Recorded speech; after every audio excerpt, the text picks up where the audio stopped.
Hello and welcome.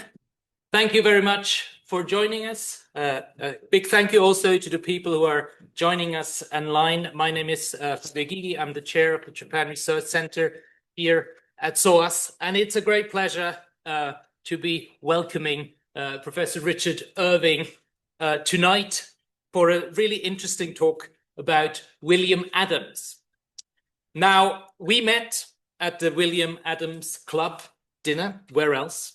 At the Reform Club, which is a very wonderful occasion. So William Adams is still around in spirit, at least. I was wearing a suit and tie then. You were, indeed, yes. And he sat next to me and we had a wonderful conversation. And this is how this talk started.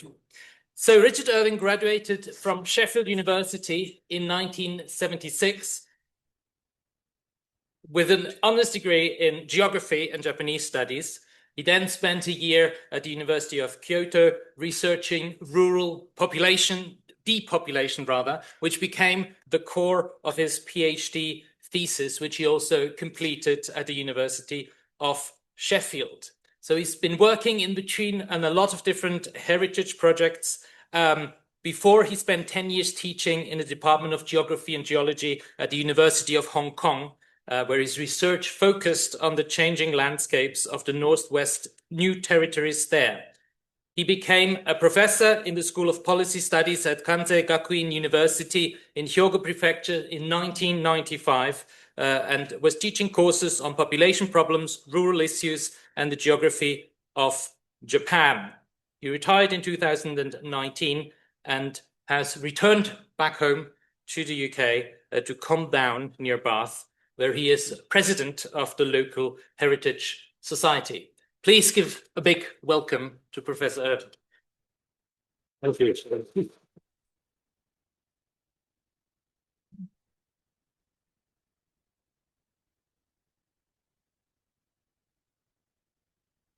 Is everything working? Let's see.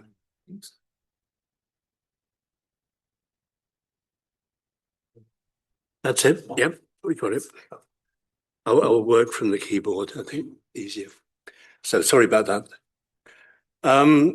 It's never easy coming to a place, certainly as well known as SOAS, where you may or may not have heard of William Adams to begin with. I've mentioned Japan in the title, so and also the fact he's remembered or known by many as the first Englishman in Japan. Sorry, and the first, not only that, but the English samurai, which immediately attracts a certain amount of interest in him.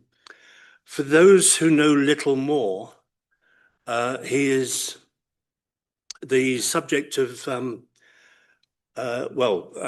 renamed as John Blackthorne in the novel Shogun by James Clavell. So we know him as an English mariner washed up on the shores of Japan. He wasn't washed up, actually, he sailed in. We know him as that. He's rather falsely known or believed to have been a shipwright by training. He wasn't at all. The reason for that misconception is that his tutor was indeed a man called Nicholas Diggins, who had himself served an apprenticeship as a mariner. It was Nicholas Diggins' father who was a shipbuilder, and just at this point in time, it wasn't unusual for people like shipwrights to diverge a little and maybe cash in on the business of navigation. So they could, in a sense, build ships for themselves and gain some of the potential riches which the likes of Francis Drake were picking up at that time. Francis Drake, in fact, did his apprenticeship as a mariner in the town of Gillingham, where Adams had been born. And the type of ship Drake was sailing would have been very, very familiar to Adams as he was a child growing up. And then at the age of 12, opting to serve an apprenticeship is very likely actually his father himself was a ship's carpenter or a shipbuilder, having just set up where the King's Navy had or now the Queen's Navy. 1564 Adams was born.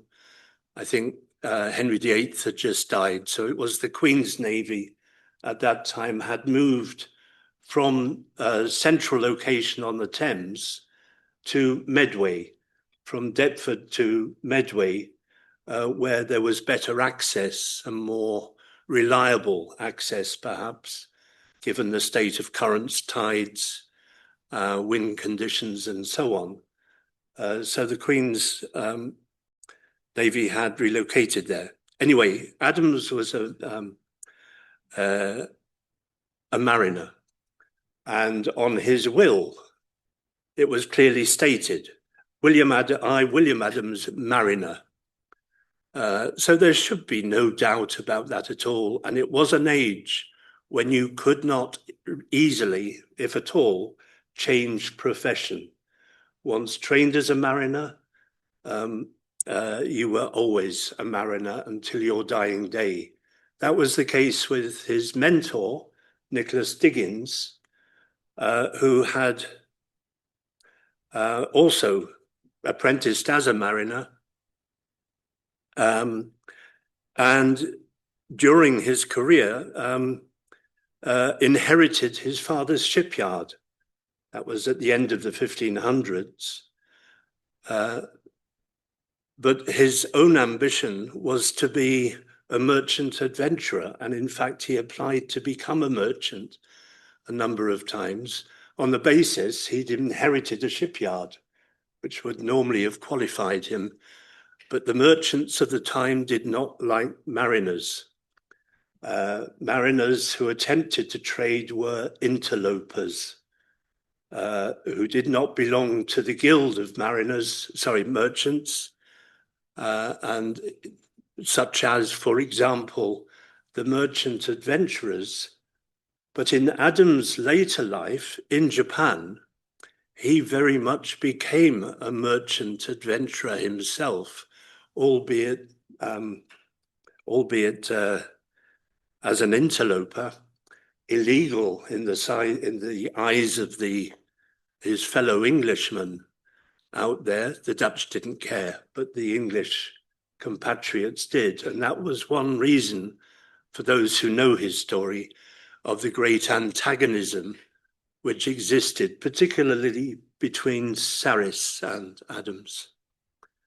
Adams was an interloper, but I like to remember him as not just the English samurai, but in brackets afterwards, I would put merchant adventurer, because that embodied his spirit, and that's who he was. So I want to talk tonight about his homes in Japan. I will need, unfortunately, to devote half the lecture to setting a context. Otherwise, the situation of the homes will not be easily understood. So I won't actually get to his manor for another half hour or so, unfortunately. But I will try and attempt to set a context.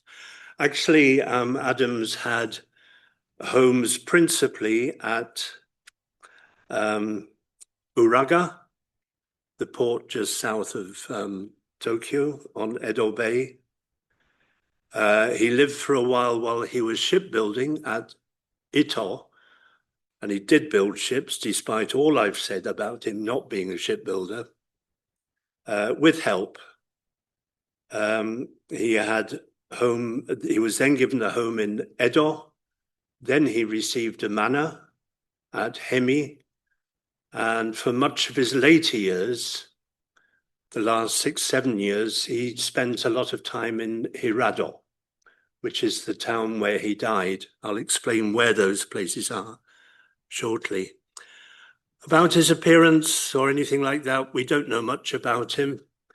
This sculpture, which is obviously of modern style, doesn't really give any indication away, least of all his chin, which is covered in hair in this version. In fact, that's the only bit of Adams which survives materially, his chin. So that is the one part of his body we do know what it looked like. The rest of his face, unfortunately, is totally missing. Remains were found of the back of his skull. In fact, quite a large fragment of the back of his skull, 2 fragments joined together. Bits of his legs and a little bit of his torso. Very little survived. A tooth or 2, but the enamel was too destroyed for it to be any use for DNA, unfortunately. DNA was achieved. I'll explain more about that. We can firmly say these bones were from Adams. The report in Nature magazine concluded that there is no evidence to suggest that these are not the bones of William Adams. The null hypothesis being, in a sense, the closest Nature and these scientists would get to acknowledging this was it, William Adams. There's always a degree of doubt, but we're talking at about 95% level confidence here. Nature magazine sets very high standards. So there we go. That is surviving bone fragment. Getting to Japan, well, we know he arrived at a town called Usuki. I think it's worth mentioning. Usuki, according to the chart he used, which is almost certainly this one. This is property of the University of, the Imperial Museum of Tokyo, and Adams' 3 charts carried on the Liefde with him eventually became part of the Tokugawa possessions, which were handed over.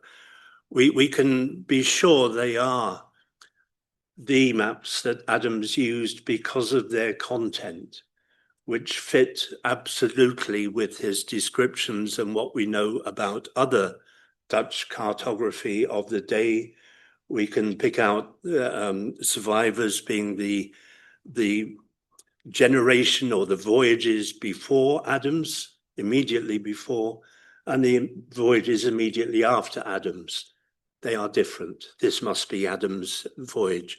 And the date of publication coincides as well with this map. So this is the erroneous map, which Adams later recorded, the erroneous map which he used to try and find Japan. Now, as was the custom of the day, he didn't go by Hawaii, by the way. That is a bit of nonsense created later on. He came up via basically the island of Guam, the Marianas Islands, that allowed the normal Spanish route across the Pacific, a route which had been followed by Cavendish and one of his pilots, Timothy Shotton, who happened to be the navigator on the consort ship sailing with the Liefde at this time, the Hoop. As was the custom then, having passed an island they called, this one here, right on the Tropic of Cancer, called Unakaluna, better known today, well, in my generation, Minami Iwo Jima. Now today, officially Minami Ioto. It doesn't quite have the same ring, but nevertheless, Iwo Jima would be the island just to the north. It stands as a pyramidical structure, quite high, and a wonderful navigation point. So its exact location, certainly the latitude, was accurately recorded by Adams. And following the custom of the day, sailing from there, with Shoten in the hoop, 2 Englishmen together, they would have agreed to meet at this line here. Now, this is a Catalan map, which means all the lines you see on it are all askew because they're all emanating from these compass rose points, of which there are 8 in a circle around the chart. But where possible, they would choose an obvious point here at the supposed southernmost cape of Japan at the latitude of 30 degrees. Very easy to remember. It's this line on the chart. And by the way, every navigator had his own ship. The hoop ended up being sunk on this journey. Adams arriving here looking for his colleague, failing to find him. Obviously a very severe storm. This would have been in late March. You can imagine how stormy the weather can get at that time, particularly to the south of Japan, as the confrontation between the winter monsoon and the summer monsoon in Japan begins to take hold. So very stormy weather had to be survived. No accurate measure of longitude was available. It had to be by careful analysis of plots. Adams was in fact a brilliant navigator because finding his colleague wasn't here, but not only that, Japan wasn't here because the map was wrong. This is way to the south of where Japan is. He found himself in calmer waters alone and lost. And he was lost because Japan was not in sight. What he then did is quite remarkable, really. He sailed back to Unakaluna to fix his position on the chart, which he knew to be correct. He also knew this position here. The closest real point available to him was the port of Usuki. This map, in fact, is based on the first Portuguese maps of Japan. And although other later Portuguese maps had been available to the Dutch when they set off, they chose to prefer the Linstoffen version because one of the sailors happened to know Linstoffen, the great spy from the Dutch who stole all the Portuguese charts at Goa. So they'd come out with the wrong chart anyway, but Usuki, from all the records, he knew the latitude was at least right. He could therefore set a course, and he got there. He sailed in, having survived storms, but with only 23 of his fellow mariners left alive from a crew which would originally have been, I think it was 120 or so on the Liefde, the sole surviving ship. So Usuki is here in now Oita Prefecture, but other places to be mentioned in Adam's story from the south, Nagasaki and Hirado come into play with him from about 1608, but more particularly after 1611, when the Dutch first arrived with an expedition. Sorry, they arrived in 1609 and went to Hirado. Adams went to meet them at Hirado, but missed them. And then for subsequent Dutch expeditions, he met them there, guided them along the inland sea where they hired vessels, joined the Tokaido highway and made their steady progress up to either Sumpu, which is where Tokugawa Ieyasu, after 1608, had retired to, and Edo, where his son, the current shogun, lived. And then Uraga, the port I've mentioned earlier. One other place to mention perhaps is Sakai, which was often visited by Adams as well. A couple of things to point out later in the story. I'm going to mention a double earthquake, which the epicenters were here, just south of the Cape at Wakamatsu. Does that sound right? Wakayama, sorry, Wakayama, geographer. And this one is disputed somewhat, but it's thought to have been about here, off the southern shores of Chiba Prefecture. Both of this simultaneous earthquake, and they happened at the same time, were tsunami generating, and a very wicked tsunami double wave struck the whole coast of Japan, with deaths recorded from Kagoshima all the way up to Chiba around the corner here. Temple records have survived showing the scale of thousands of deaths. Now, these earthquakes matter.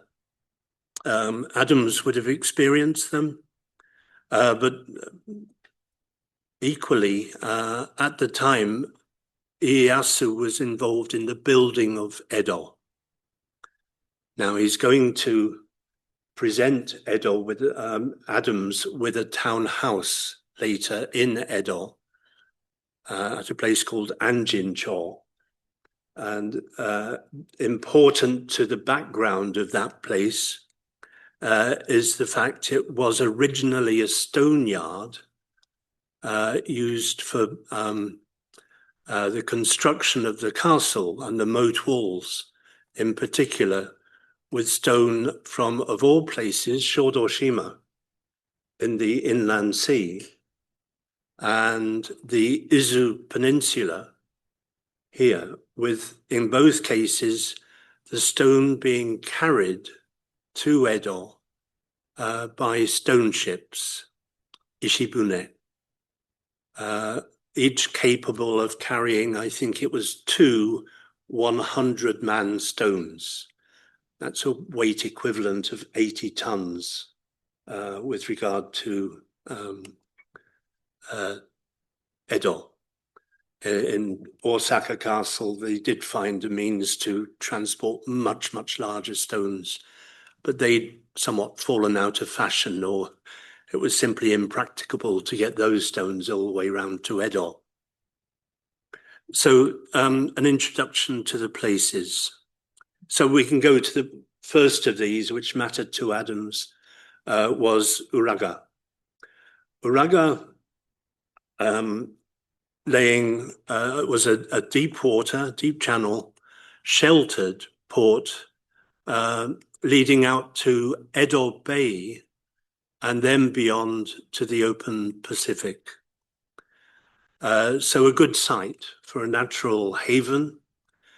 At the time Adams arrived there, and you know the story perhaps, but he was sent to Osaka first, interrogated over a long period of time, convinced Tokugawa of his innocence of piracy, and was released with the rest of his crew on an empty ship, the Liefde, their own ship, and sailed round to Uraga, where they pulled up at the end of 1600. It's unlikely Adams had any contact with Ieyasu after saying goodbye one day in Osaka Castle until a few years later, in fact, when Ieyasu eventually found the time after his battle at Sekigahara and his establishment of the Bakufu and so on, all based around Fushimi, where he chose to administrate from, that he eventually came back to Edo. But at that time, essentially, Uraga was divided into 2 parts, east and west, I'm probably going to get this wrong. I think this was west, and then east on this shore. This was largely military administrative, because Ieyasu's navy, for what it was based here. Soldiers monitoring foreign activity were also based on this side, but the foreigners were mostly housed, it seems, on the other side, which was less military in bearing, but welcoming at this time, fairly regular. I was going to say erratic. It wasn't. It happened every year, but it could happen, within the appropriate seasons. At any time, relatively small scale Spanish traffic from the Philippines, Spanish Luzon. And so there was a growing Spanish community centered around Franciscan friars, who at that time could move freely in Japan, were proselytizing, I hope, and were the principal foreign presence. But in a port such as Uraga, you've always got the maritime grapevine, word of mouth carried from port to port by individuals from all manner of countries. Anyone who's gone to sea and found their way this far out to the east from the European perspective, but that could include any nationality, possibly even other Englishmen we don't know about, but there's no record of such a person. Today, Uraga maintains its shoreline, its character. As for character, doesn't really have a lot, I'm afraid. This is a pretty dismal tourist destination, for example, largely taken over with marine engineering works, ship repair yards, much of it for the Navy, and so on, and housing for them. It's pretty unspectacular 70s stuff, really. And is therefore rather off the beaten track for most people. Apart from the fact the monument to Perry is just around the corner. I've forgotten the name of the bay. It's something Shima, Suna, forgotten. It's just around the corner where Perry first stepped ashore in Japan. And there are some monuments to that, plus a museum. It's a far better looking place anyway than this mess, except for the ferry, which still runs between eastern and western elements of the town.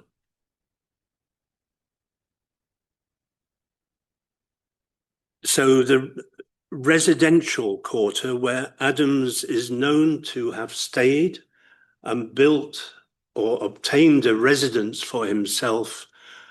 As he became wealthier in Japan, he upgraded his residence. So it's impossible really to say where his first residence was. But local tradition has it that here, Miura Jinja, Miura Shrine, is on the site of Adams' yashiki in Uraga. That would be just up the slope from the harbour front, climbing up the hill. So the ferry was here, climbing up the hill. Now, it does mention yashiki. Adams, when he got wealthy, built a fairly substantial townhouse for himself. And this is where this is described in various literature.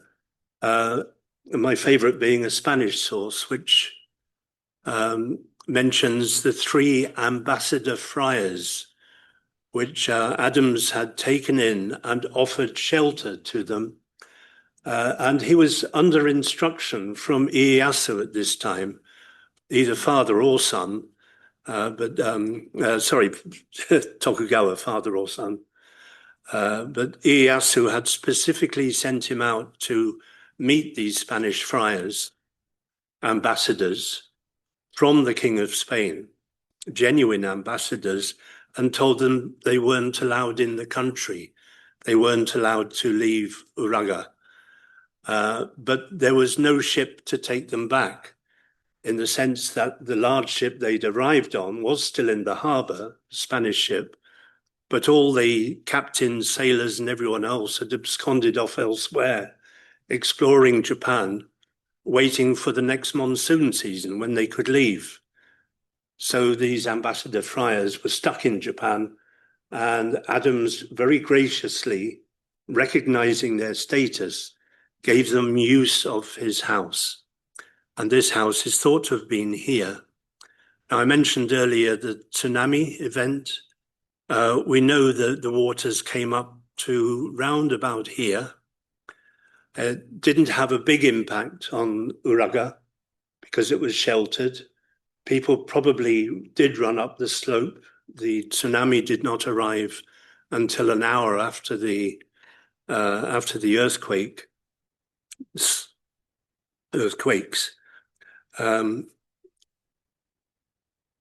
And damage was light, but it would have made Adams very aware of this potential.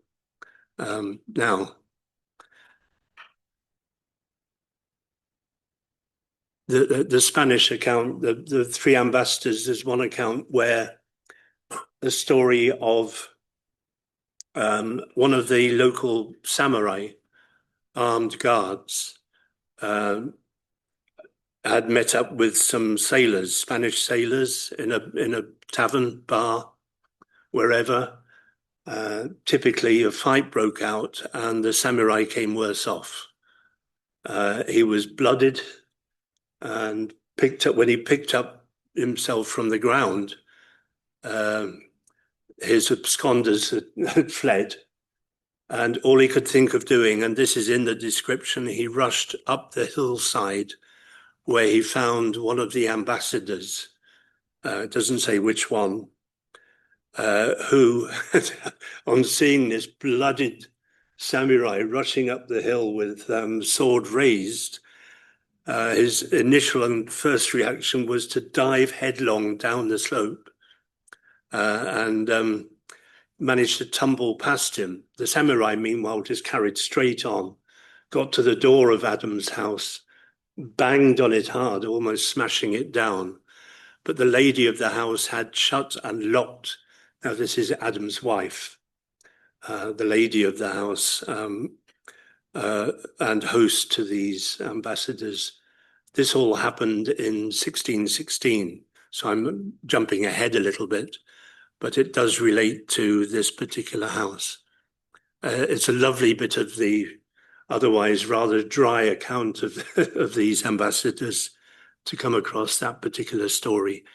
The samurai, meanwhile, was restrained by neighbors, calmed down and sent quietly packing, go back, because we'll tell your boss about this, Mukai Shogen, who wouldn't have been very happy. Mukai Shogen being a very good friend of Adams.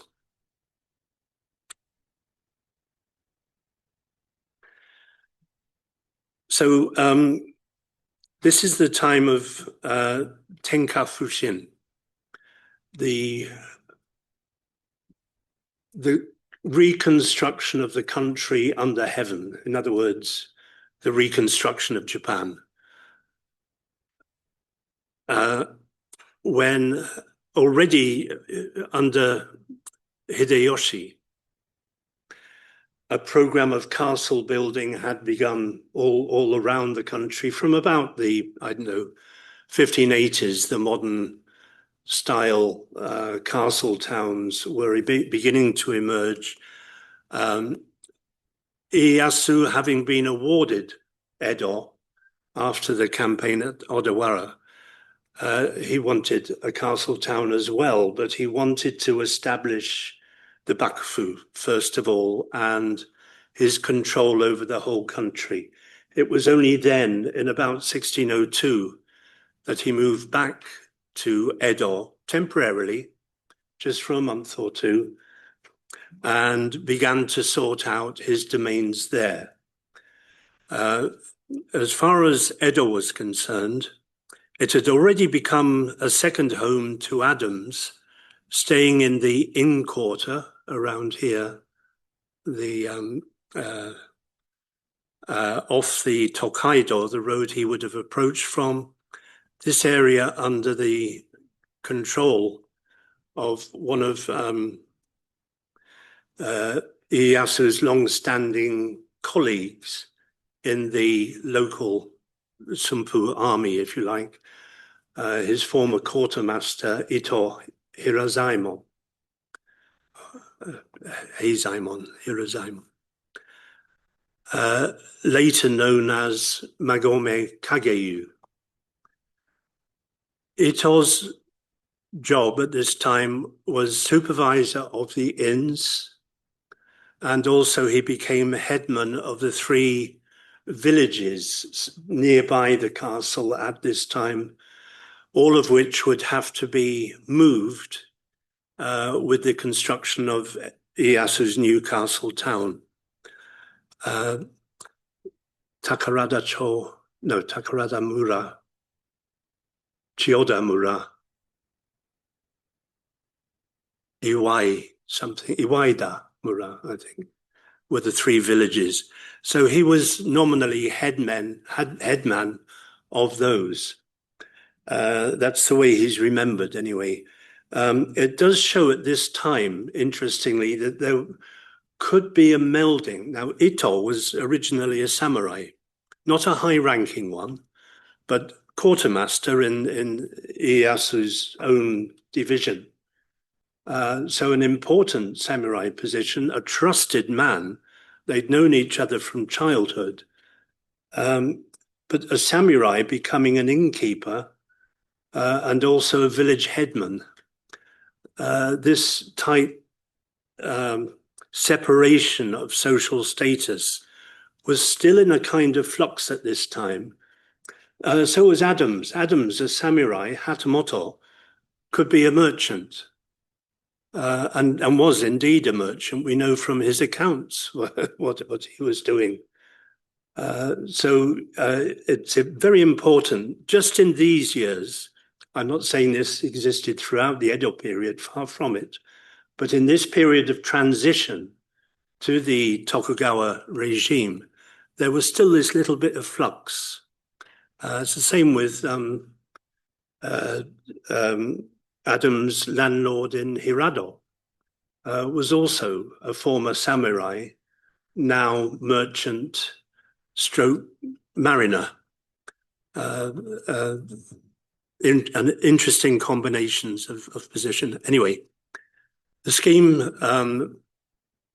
Ieyasu had was threefold. First, move Kanda Hill, this area, to infill Hibiya, this area of swampland at the estuary of the major rivers flowing into Edo Bay, and reshaping at the same time, reclaiming and reshaping the area around here, Nihonbashi.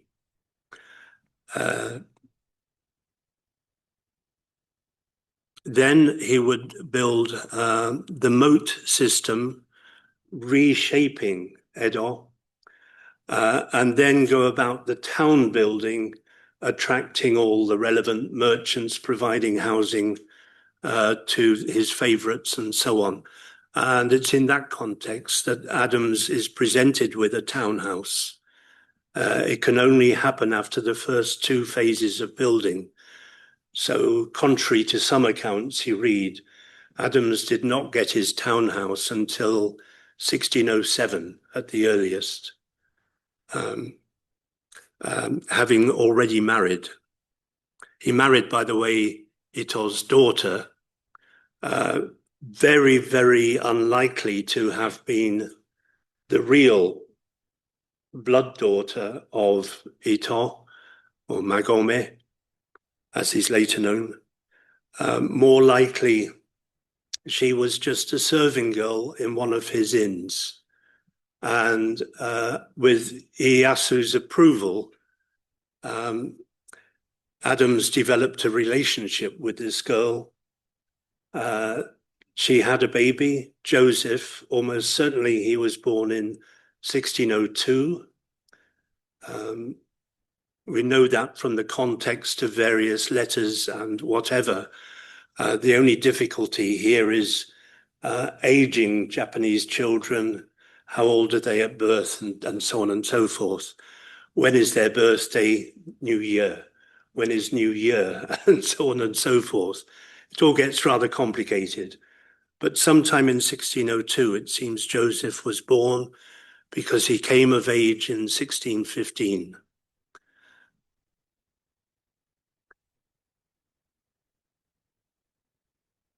So the second phase was to build the moat system, all requiring the stones that I mentioned being transported from those two distant quarries. In order to build the moat, by the way, Nihonbashi is just down below the marker here, just off the map.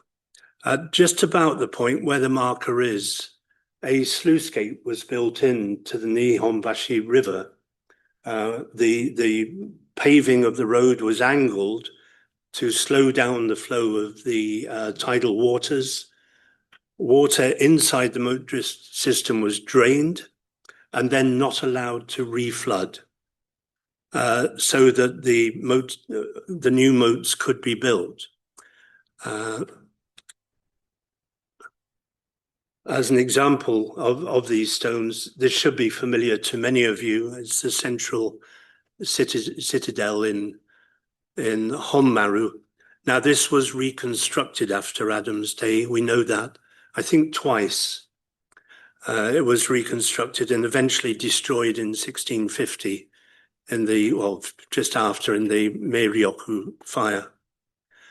But the two stones I mentioned, Shodoshima, the inland sea, this lovely pink, yellowish pink granite, had to be brought all the way by sea, by ship, was originally, it seems, exclusively used for the inner parts of the citadel. He wanted them to shine, the walls to shine white, if you like. And in contrast, you have this rather horrible black-grey andesite rock, which comes from Izuhanto.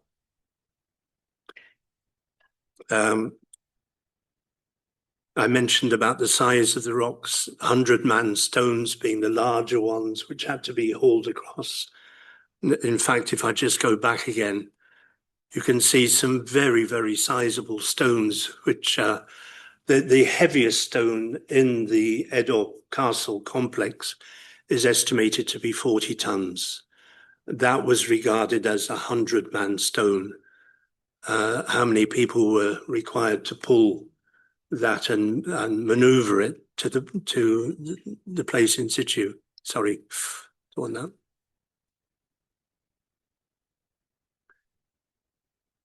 This, by the way, is from Azuchi Castle, which is a different example. So by the end of all this reconstruction, you have important sites. First, the moat structure, which encompasses the samurai living area, is now well defined, with a brand new castle in the center at A. B is Nihonbashi, which is now the lowest bridging point of the only ocean-going river wide enough, deep enough to give access to this area. But because of the existence of Nihonbashi, heavy, bulky loads cannot go beyond. Therefore, the area C was the dropping point for all the stones carried on ocean-going vessels. Across the river on the newly reclaimed section here was Mokuzaicho, which, as the name implied, was for all the wooden artifacts coming from Nagano, from elsewhere in Japan, and also the periodic market for Tokyo was also located on this riverbank. So this became a crucial port area, including this little off-spin here, to allow other ships to drop their stones off, importantly. The Roman numerals indicate the highways, the Koshukaido, the Nakasendo, the Oshukaido, and the Tokaido, all of which were realigned as part of this redevelopment, with Nihonbashi, in a sense, becoming the pivotal focus of Japan, the center of Japan. And still today, all road measurements are from the center of Nihonbashi. Sorry, I'm belying my Osaka background here. So, former stone grounds. I've mentioned the tsunami. Where the tsunami occurred, where the earthquakes occurred, directly affected the 3,000 or so stone ships that were bringing stone to Edo. So if you ask when was Edo built, you'll find you often get a whole series of different answers. When was it begun to be built? Well, it was begun to be built a number of times, at least 4 in this phase. First, the Nihonbashi construction. Second, when the stone walls were begun. But then happened the tsunami, which is so rarely mentioned in Japanese literature. It's the forgotten earthquake, and yet was so destructive because it killed tens, if not hundreds of thousands along the coast. Ieyasu did not want this bad news getting out just at the time he was about to transfer power to Hidetada, his son. So it's the forgotten earthquake, but it halted the whole construction, just this lack of supply of ships to get the stones across. And as many as 3,000 ships were thought to have been destroyed. Well, it took a whole year for daimyo to replace their fleets of 20 or 30 ships each that they had used. They couldn't just be produced. And they had to be sturdy vessels. Unfortunately, with the Japanese design, the junk design, the stones had to be loaded on top. There's no hold space for them because junks are built with a series of bulkheads, which are critical to their flotation. But if you see even 20th century stone ships still being built based around Shotoshima, you see all the big stones on top. Many of the smaller stones could have been used as ballast, but they were top heavy. And anything like a tsunami would destroy them.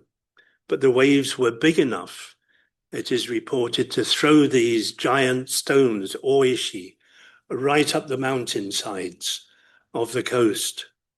Hence, construction delayed. They got going again in 1607. And then what happened? A freak summer storm focused around Miurahanto and Edo Bay, destroyed a known number of ships. It was just 2 days of torrential rain and high winds, unusually unseasonal, typhoon-like situation, which again sunk these top-heavy ships. At that point, Ieyasu said, that's it. We have to find another source of stone. He relieved the Western daimyo of their responsibilities. He told the Eastern daimyo, right, your turn. We still haven't, the walls were only 2/3 high at this moment. It only required finishing, but it required another source of stone. You go and see it today, but in the area around Guma and Maebashi, did provide that stone, but you look at it and you think, where? Because it's all flat, totally flat. But what there were in the past were a whole series of andesite outcrops from the mountain volcano Akagi-san to the north of Gunma. And these outcrops, outliers, if you like, of the volcano, provided that stone in very blocky form. The only place where it survives is a shrine, which is the ancestral shrine of the Lord of Maebashi at the time, who has his ancestral shrine on top of one of these outcrops. And even that didn't stop the back side being quarried, but at least you can see the stone as it was then. The stone was then brought by raft down the Tonegawa, and a new stone yard constructed accordingly. I don't know where it was. If anyone does have that information, it would be useful. Presumably in this kind of area around here. That meant this area could be freed up, which it was at the earliest possibility, 1607, the end of 1607, for residential use. And the land was clearly the property of Ieyasu and Hidetada, who by now had done his processional march across the finished bridge over the moats and into the castle. It finished now sufficiently for him to assume his position. It was their property.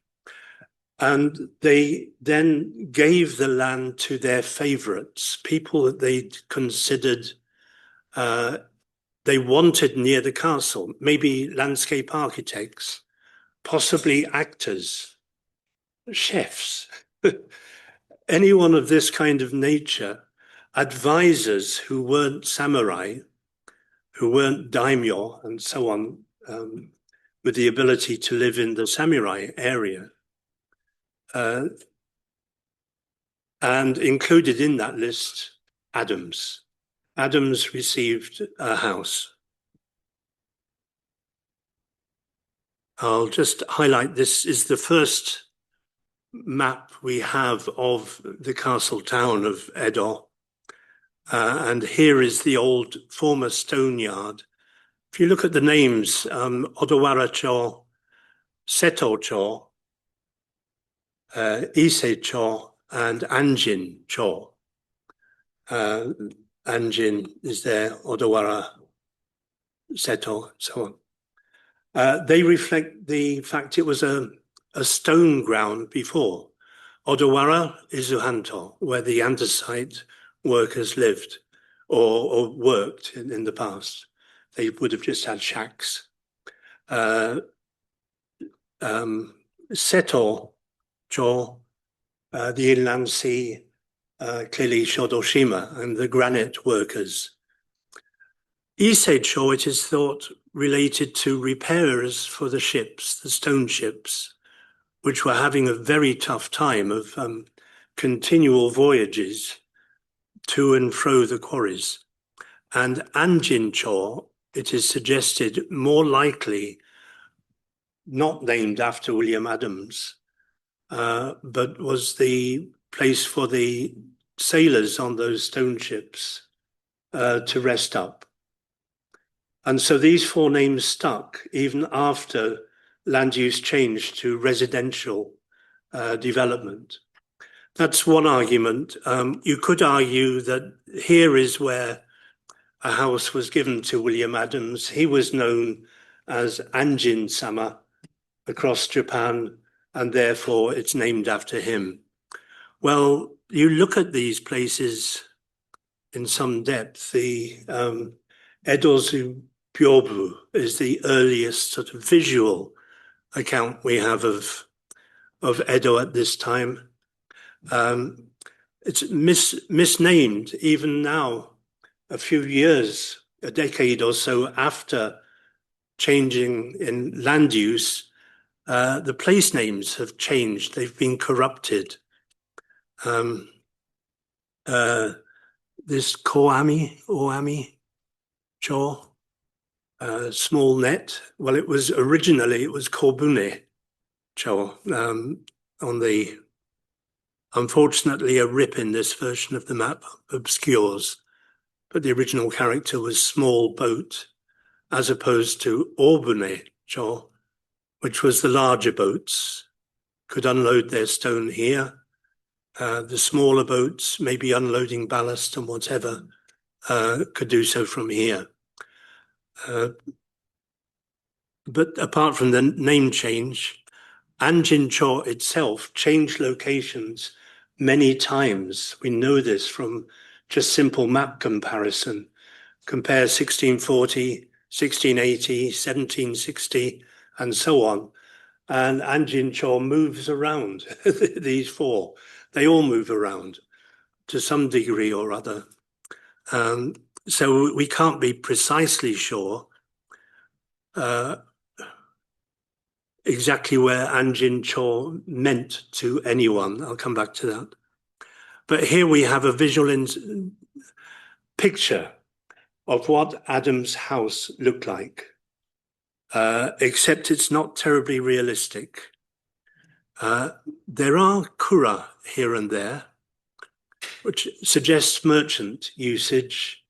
Now, I mentioned Ieyasu's favorites were given priority. Of course, when Ieyasu died, for example, and they were no longer employed by him, no longer needed to have such quick access to the castle, they sold up the freehold. And who would want to buy in this prime location? The richest merchants. So very quickly, this area transformed into a merchant area as the original recipients changed.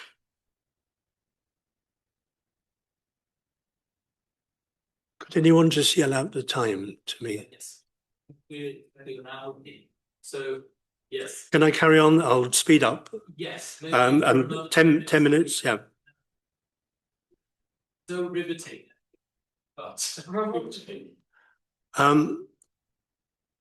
This is a more accurate historically correct architecture drawing of how it would have looked in Adam's day, perhaps.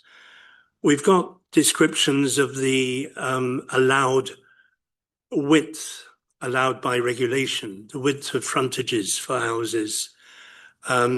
But distinctively for this period, which only existed for 30, 40 years, this is an area known as the Kaishochi, a meeting area where there was no ownership. It was common ground, looks like a common cesspit in the middle, according to this version. But an area for green space, and indeed in the Byobu, green is reflected there, an open area space. This disappeared, obviously, with commercial pressure after the Meiryoku fire, and the rebuilding of Edo saw the disappearance of this pattern. So what did it look like, Adam's house, townhouse? Here's the enigmatic memorial stone to where the house was supposed to be. No, it's almost certainly in the wrong place. Takes a great deal of effort to look for it, find it. It's in this little alcove. And the street is frankly disappointing in terms of tourist appeal or anything else. Anjincho would be roughly between where the crane and the bridge in the back. Now, this is Edobashi, and the fact that the Byobu doesn't show Edobashi is suggestive of the time the map was created. I think late 1620s, Tim Screech thinks mid-1630s, somewhere between probably. No one knows exactly when Edobashi was built, matching Nihonbashi. And by the way, the English trading house, which they rented separately from Adams, was down this side street, almost certainly on Odawara Yoko. So we don't get much clue there. You have to go to the countryside to find out what a townhouse looked like. I show this just to give an idea of scale. But here you have typically early Edo period, 1.5 story structures, townhouses invariably occupied by shops, merchants, and so on. Such an area typically characterized by a large, solidly built kura, storehouse, early Edo, and then in the middle there, late Edo, Meiji, Taisho, with the conversion of 1.5 stories now to a more user-friendly, perhaps 2-story structure. A different town, Omi Hachiman, known for its merchant activity, with a very quiet, no tourist street, as opposed to the one picture we have of Anjincho, as it then existed sometime in Meiji. As I say, we don't know exactly where this was, except Anjincho is pasted there on the lamppost, the telegraph pole. Very busy street, clearly later Edo period housing there, all had been rebuilt. But nevertheless, elsewhere we can get an idea of what these houses look like inside. Adams was a merchant by the time of his death. He used Edo when the English couldn't as a trading house where he could sell the English cloth. So the front of each of these stores became at least merchant places. Then the kitchen area perhaps, and behind the space for privacy and relaxation, the home at the back. You see this reflected all around the country, particularly in Kyoto. You can see it at the time of the annual festival, Gion Matsuri. With the garden space behind.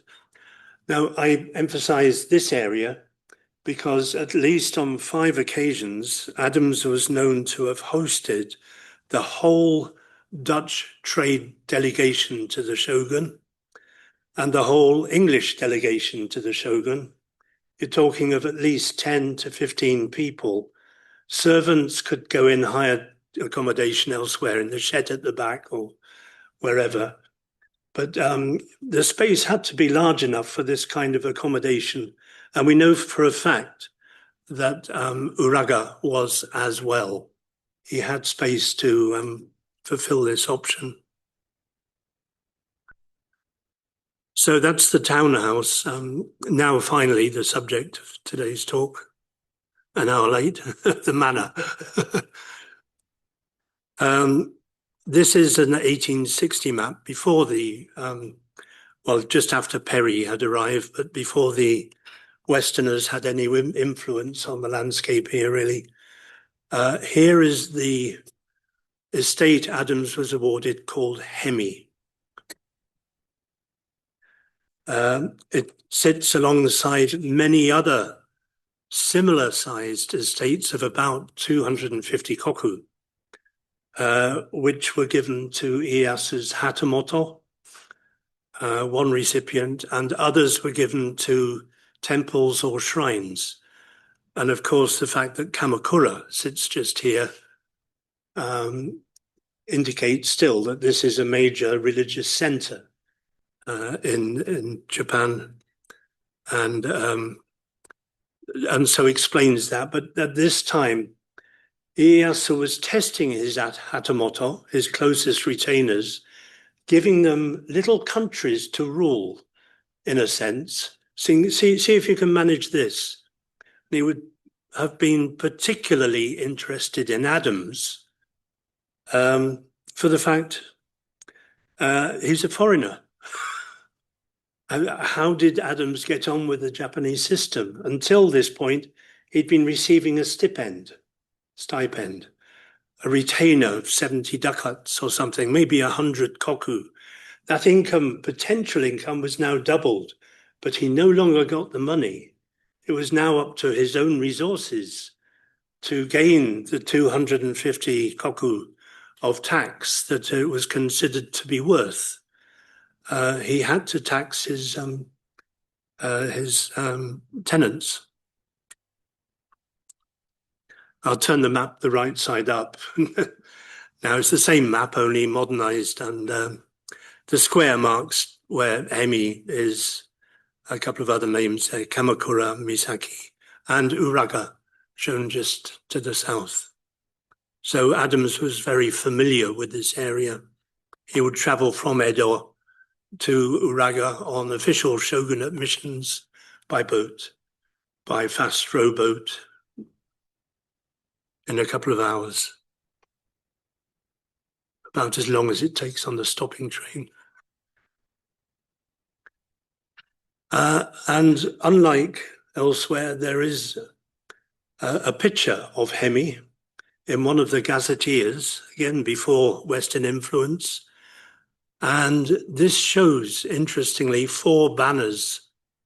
1, 2, 3, 4. And the township of Hemi. It's not very clear, so I've decided to try and make it a little bit clearer. I've coloured in, if you don't mind, give a sense of perspective. Shown the 4 banners, but let me just quickly say, from here, Kashima Shrine, Jodo-ji, Jodo Temple, Adams Yashiki, this one, and Adams Tomb / Memorial. Memorial is the better word.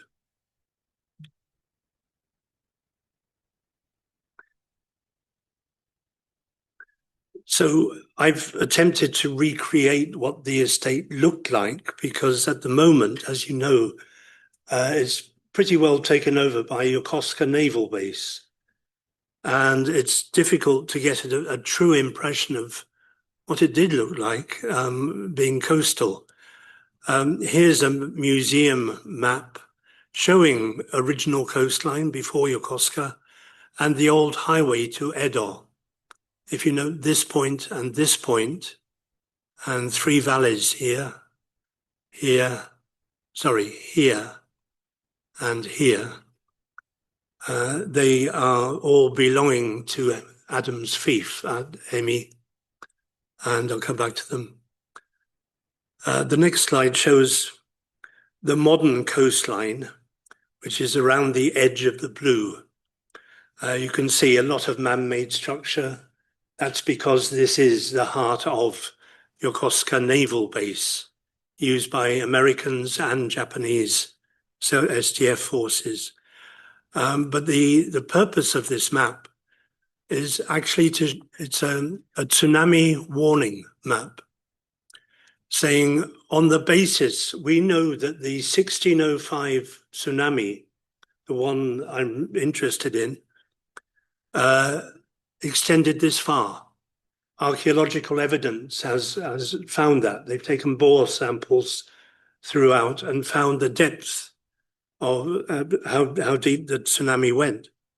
Very light damage here generally around Hemi, as it was in Uraga, compared to 10 or 30-foot waves experienced elsewhere, wiping out whole villages. No record of any death here, but it did help me with this recreation of the Hemi estate, showing essentially the 4 monuments, Adams Monument, Adams Yashiki, Jodoji Temple, and Kashima Shrine. But essentially we can see the 3 valleys that made up Hemi fief, confirmed by other gazetteers and other maps I've looked at very carefully, and 5 hamlets. So it wasn't just one village he was lord of. It was quite an array.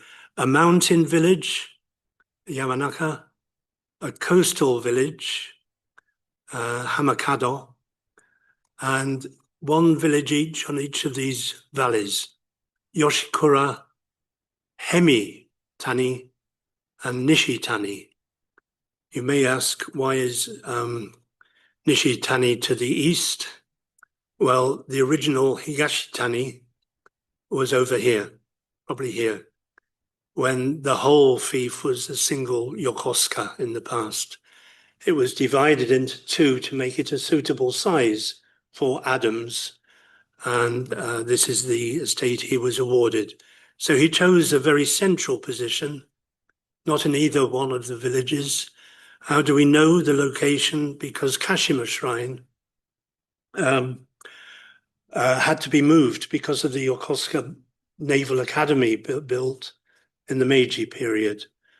And it was moved actually to the empty site of Adams Yashiki.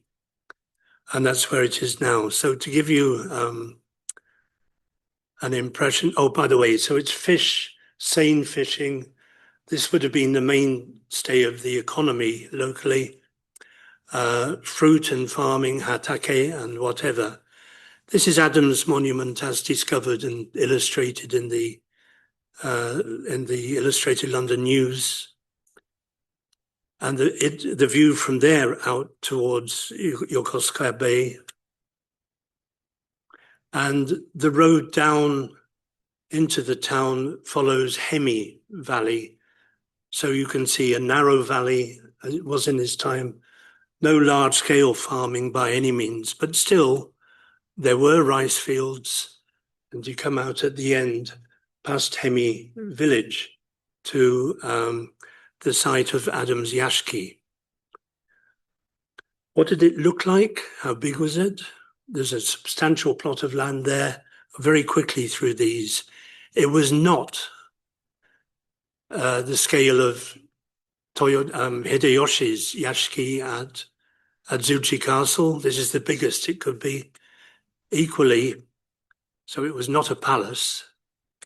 Equally, it was not a samurai residence for a lower ranking samurai as found in recent excavations in Matsuyama, the inside of which looks like this. From the right period, the end of the Momoyama, much more like it was a large farmhouse of the regional style. This is such a 17th century farmhouse survivor, purportedly 1680, just after. But I was told by a guide, actually, there's good evidence to suggest it was even earlier.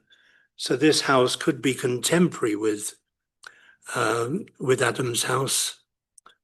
The center point of which is here. This would have been Adams' workplace in the manor when he was not elsewhere. Typical Kanagawa style. Adams would have been, I think, refined with more tatami mats as exist in the private space at the back here. This was a village headman's house, quite well known, called Kitamura House. It's been reconstructed at Kawasaki City and the Nihon Minka Koen. It's number 15. You can see the scale of the house. In between the other two, I showed a certain rustic beauty to it. There is something admirable about it, and the whole compound probably looking like this. Now, I'm hardly a comment now. I'm only about 5 away. Hirado town, contemporary with Adams, and we actually see his house marked on this Dutch map, published in 1623, but probably drawn in the year of Adams' death, with rather poignantly the English flag here, which Adams is known to have displayed, being flown at half-mast, which is a tradition that did exist then, I've checked. Adams' house here, the English trading factory here, the Dutch trading house here, and the Matsura daimyo house there. As to what his house looks like, I'm not going into it. It's long disappeared and it's become one of these more modern structures. This is looking from the Dutch house to the left, the daimyo manor to the lower right here, the English trading house on this corner, and at the top here, the road to a place called Kawachi, disappearing over the hill to here. It was on this road that Adams' house in Hirado was. A home for 7 years. He rented it, and he died there in 1620 in May. Kawachi, where he spent a lot of time repairing a junk ship that the company had bought. He would have erected an office tent on that beach, but his permanent home in Japan now is here. Although it says this is the Miura Anjin grave, it's actually this one, which was excavated in 2017 and found out of 12 graves discovered in 3 years of archaeological digs to be the only Western-style burial containing Western bones, including the chin bone. Very acidic soil, that's why so little remains. Looks a very shallow grave. When it was excavated earlier in 1931, I think, it was recorded as being at a depth of 5 foot. In other words, the garden to memorialize Adams now stripped off a good 4 or 5 feet of topsoil and provides the landscape you can see today. Those 12 graves are here. All others are Chinese, Japanese. This is probably the earliest Chinese burial site known in Japan, precedes that of Nagasaki. It's the late 1500s, according to artifacts. Here, interestingly, post-Adams, Adams' grave is here.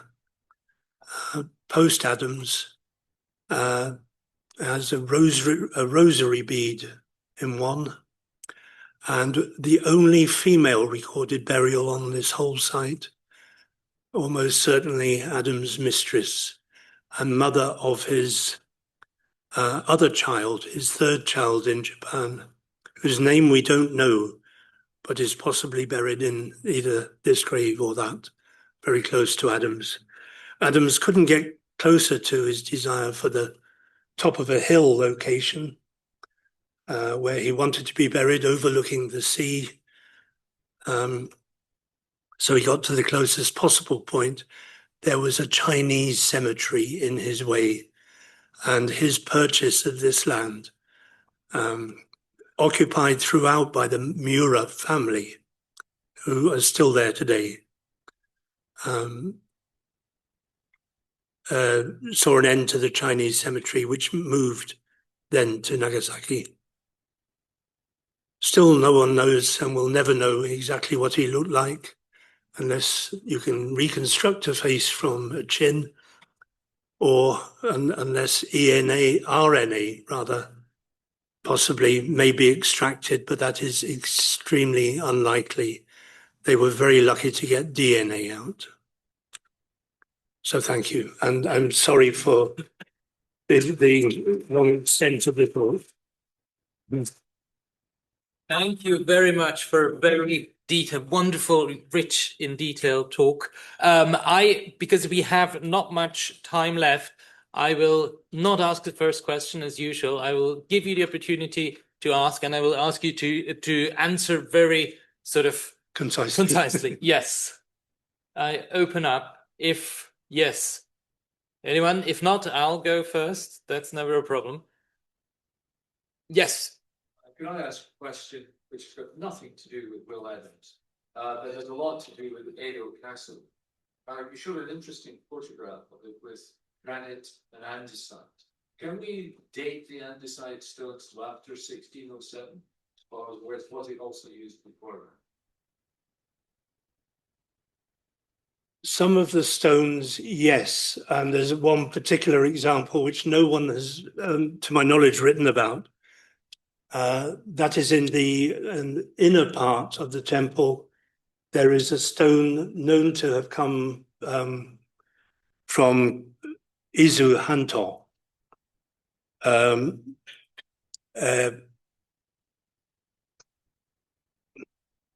to think of a quick way to answer this. We know the name of the daimyo because two inscriptions have been found exactly the same, one at the quarry site and one very close to where the stone was laid in Edo Castle. The other answer is we know before 1607 that the castle walls in general had reached 2/3 height. So basically the upper stones are later. And another thing to just be careful of, there were later building phases when many of the gateways were constructed. Hanzomon is one example, around about 1614, and even later building and reconstruction periods taking place. So they did get juggled around a bit. Thank you. There's a question here from the online audience, from David Wilson. Adams quoted desire to be buried on a hill overlooking the sea. What evidence is there that this sentiment came from him, or whether it is more legend developed after his death? His wife set up the monument to him in Hemi. I showed the engraving of that. There are no known bones there, but she is actually thought to be buried in that location. She died in 1634. All this derives from both her telling of this message, the telling of this message, and the fact that Oyuki, Adam's wife, was in fact able to extract money on the basis of this from the citizens, the very rich citizens of Anjincho, which could have meant the whole of that stone building area, former stone building area. They gave an annual contribution, a tribute for the respite of Adam's soul, that he may continue, as she said, looking after the people of Anjincho, or the merchants of Edo, looking over the sea to protect all the shipping going in. Thank you. Right. Please. DNA. Do you not have to have someone here to compare the DNA with? How does that work? So the DNA plus carbon-14 gave the date of the possible dates of death.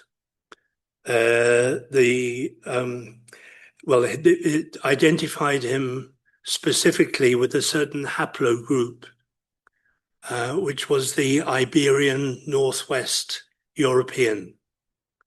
So we know he's English, but it could also be Viking or whatever. It's the reason we know it's Adam's grave. It was dug so deep, it was prepared. They had time to prepare it. There is no sign of the English cemetery there. That's thought to be elsewhere on the hill. He wanted to be buried separately near the top of the hill, protecting people. And his grave is in isolation. There's no evidence at all of any other European style grave. So everything fitted. and especially the diet. So some of the dietary, a diet principally of rice and fish, which fits, and we know to have accumulated sufficient evidence in your bones, you would have had to have shared that diet for at least 10 years. Therefore, you could argue it was a sailor's grave, someone who just happened to die in Hirado. But no, it had to be someone who'd lived there at least 10 years, who was English. It could potentially have been Dutch, I suppose, but there's no record of any such Dutchman. All fingers point to Adams. Thank you. There's another question online here from Ian Ruxton. Do we know when Adams got the Miura surname? Well, it comes from the Miura Hanto, but there is a specific debate about this. It is thought that in Japan today, Adams is usually known by the name Miura Anjin, the pilot from Miura. I doubt this is correct. I think, according to Adams' own words, he was called Anjin, just the pilot. But his son, Joseph, also became a samurai hatamoto merchant. He had no children. The line did not continue beyond him. But to distinguish him from Adams, he was a successful merchant carrying on Adams' tradition, but not sailing himself. He concerned himself with estate management and the running of a trade shop in Adams' house in Edo. I believe Derek Massarella also thinks that this Joseph is Miura Anjin, to distinguish him from Anjin. But there's no resolution to that. Most Japanese I've talked to will say, no, of course it's Adams. But did that answer the question? Yes, Sorry. I think that. Thank you. Very good answer. Yes, anybody else in the room? Otherwise, there's another question here from John Miller, who asks, do we know how much communication with England Adams had, and was this prolonged or intermittent? 11 letters from him survived. The first he wrote is thought to have been written and sent out in 1605. However, it likely didn't reach English shores until 1610, 1611. It was held up in Indonesia at Banten, as it was, for a long time, simply because there were no English ships going to and fro at that critical time. So it went back at a similar time to Saris, in fact. He'd have seen the letter in all likelihood. So from 1610, he would have got a reply to his letter, but unfortunately, it doesn't survive. None of Mary's letters survive. Her will has recently been found, and I think maybe she signed with an X, indicating perhaps she was illiterate anyway. She could have got someone to write on her behalf. But there was no further issuance, unfortunately, either in England nor in Japan. Any hope of tracing DNA, for example, from a descendant, it was your question, is very, very unlikely. Thank you. Anybody else? Otherwise, I'll finish with one. I was always wondered why, the identification is interesting because it is said that when he spoke to Ieyasu Tokugawa first, he was speaking in Portuguese. Is that part of the record? Adams spoke a modicum of Spanish. Right. So Spanish would have sufficed. The interpreter there, was the Jesuit leader of the Osaka mission. This wasn't Rodriguez at that time. He was in Nagasaki. He'd already met Adams on arrival and was his first interrogator, the bad Jesuit, so to speak. They did have a rivalry later, but eventually Rodriguez was exiled. So he spoke most likely Spanish, Right. but there is a Spanish record saying his Spanish was poor. Right. Okay, well, wonderful. Thank you very much for a very interesting talk. Thank you all for coming. Do join us again in 2 weeks' time, where we have Mike Rivera King from the Japan Society, who will speak about orphanages in Japan based on his own doctoral fieldwork. And then our last talk in this series before Reading Week will be given by Dr. Tomoe Steineck from Zurich about Meiji period images and their effects, and also a little bit about iconoclasm. The announcement is now live on the website, so please do come back for those. Thank you very much, Professor Irving. Big round of applause.